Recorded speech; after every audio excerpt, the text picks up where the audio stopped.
আমাকে যদি শহীদ করা হয়, আল্লাহ যেন তার শাহাদাতকে কবুল করেন। ওই শাহাদাতের রক্ত এমন ভাবে তাদেরকে পুড়ে ছাই করে দিবে, দুনিয়াতে দাঁড়ানোর কোনো ক্ষমতা তারা পাবে না। একই অবস্থা হয়েছে, এক একজন করে আসছেন, এরকম নিশ্চিন্ন ভাবে পৃথিবী থেকে বিদায় হওয়া কোন সংগঠন নাম আমরা জানি না।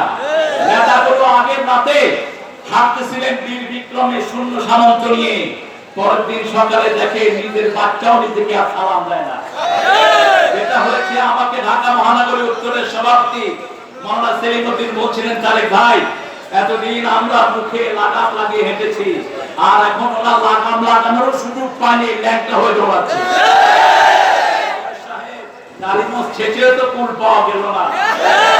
বলছেন আল আখিল্লাহু ইয়াওমাইদিন বা'দুহুম লিবা'দিন আদুউন ইল্লাল মুত্তাকুন। শুনে রাখো দুনিয়ার মানুষ, কোন তাকওয়া ছাড়া কোন বন্ধুত্ব হয় না। তাকওয়া আছে যেখানে, বন্ধুত্ব আছে সেখানে।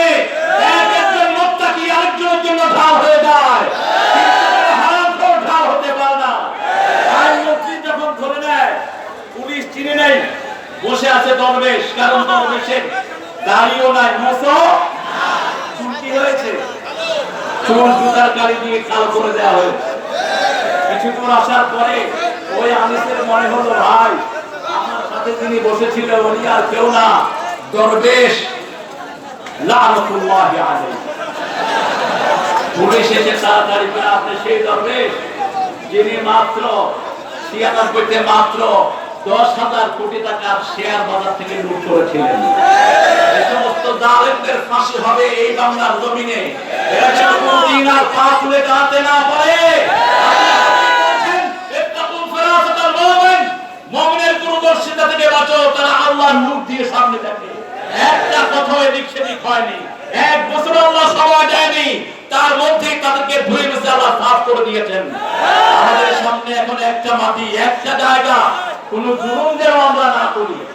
আমার শুক্লাঞ্চল বাড়ির মতো প্রত্যেকজন হিন্দু ভাই আমাদের কাছে আমানত, প্রত্যেকটি বিতরণী ভাই আমাদের কাছে আমানত। ইসলামী আন্দোলন সেই নজির দেখিয়েছে, যেমন ইসলামী নবীর ঘোষণা করেছে, হিন্দুদের মন্দির, হিন্দুদের সব কিছু পাহাড় দিবে জামাত শিবিরের লোকেরা। আমরা ঠাকুর করেছি, আগামী দিনে দিন ইসলামের দিন, আগামী দিনে তো হোক কোরআনের দিন। আল্লাহ আমাদের সবাইকে কোরআনের জন্য কবুল করুক। আসসালামু আলাইকুম ওয়া রাহমাতুল্লাহি ওয়া বারাকাতুহু। কেউ উঠবেন না, সবাই বসে।